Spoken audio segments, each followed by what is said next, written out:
Toca agora, Senhor, nessa pessoa que assiste a esta oração, onde quer que ela esteja, meu Deus. Se você crê, comente, eu recebo nos comentários. Senhor, que a tua mão poderosa toque agora a vida dessa pessoa, que neste exato momento todo o sofrimento, toda angústia, toda dor e todo o mal que tem atuado nesta casa, nesta família, sejam repreendidos. Meu Deus, que o desespero, a aflição e a ansiedade deixem esse coração agora e que a partir desta oração, essa pessoa experimente uma transformação real em sua vida, que ela comece a sentir alívio, que a paz entre em seu coração e que a harmonia volte à sua família. Eu declaro libertação, cura e milagre sobre a sua vida.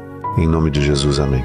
Compartilhe essa mensagem com seus familiares e seja você também um veículo da palavra de Deus.